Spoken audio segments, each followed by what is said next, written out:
Work and Energy. Part 4. Law of Conservation of Energy. In the previous video, we learned about potential energy. In this video, we will learn about the law of conservation of energy. Earlier, we studied that energy can be transformed from one form to another, like the energy transformation in water cycle and in photosynthesis, or the examples of bow and arrow and a running car, which involves human activities to transform energy from one form to another. But do you know what happens to the total energy of the system before and after the transformation of energy? The total energy always remains the same, even when the energy is transformed from one form to another. This is known as the law of conservation of energy. The law of conservation of energy states that energy can neither be created nor destroyed. It can only be changed from one form to another. Law of conservation of energy is applicable in all situations and in all kinds of energy conversions. Now, let us perform a simple activity to understand the law of conservation of energy. Suppose a ball of mass m undergoes free fall from a height h. At the start of the fall, the potential energy of the ball is equal to mgh and the kinetic energy is equal to 0. Can you answer why the kinetic energy is 0 at the beginning? It is because the ball has no velocity in the beginning. Thus, the total energy of the ball is mgh. As the ball begins to fall, the potential energy is converted into kinetic energy.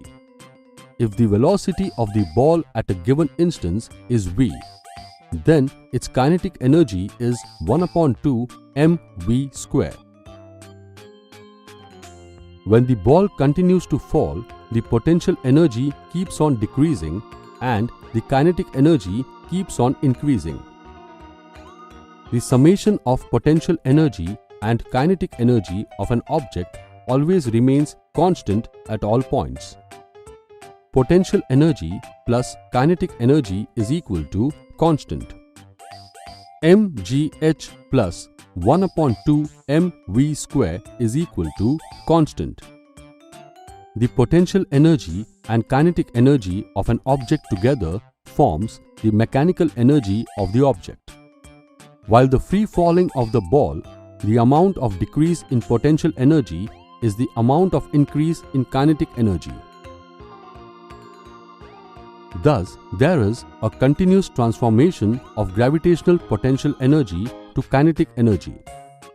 Now, let us see if the total energy of an object always remains constant or not. Let us find out the kinetic energy, potential energy, and total mechanical energy of an object at two different heights. Suppose an object of mass 10 kilograms is dropped from a height of 5 meters. Take acceleration due to gravity as 10 meters per second square. Let's calculate the potential energy, kinetic energy, and total mechanical energy of the object when the height h is equal to 5 meters. Potential energy of the object, EP is equal to mgh, which is equal to 10 multiplied by 10 multiplied by 5, which is equal to 500 joule. Kinetic energy of the object, EK is equal to 1/2 mv square, which is equal to 1/2 multiplied by 10 multiplied by 0, which is equal to 0 joule. As studied earlier, mechanical energy is equal to EP plus EK.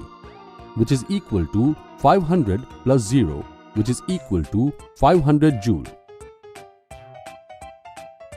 Now, let us calculate the potential energy, kinetic energy and total mechanical energy of the object when the object reaches the ground. And so, the height h is equal to 0 meter.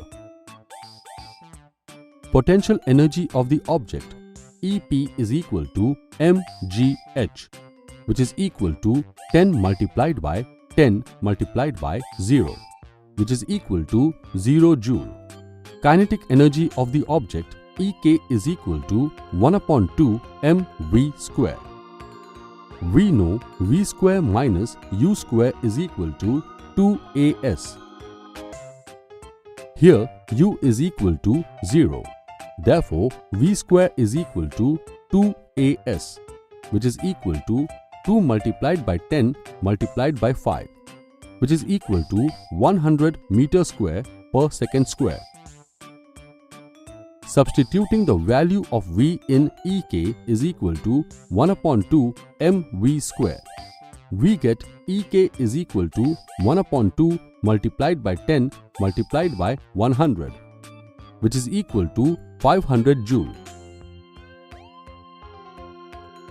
Mechanical energy is equal to 0 plus 500, which is equal to 500 joule. Now, on comparing the total energy of the object at both the heights, we will notice that the total energy remains the same. It shows that the sum of kinetic energy and potential energy is the same at the initial and final positions. Can you calculate the sum at other heights and fill up this table? Then we can see if the total mechanical energy remains constant throughout. In this video, we learned about the law of conservation of energy. In the next video, we will learn about power.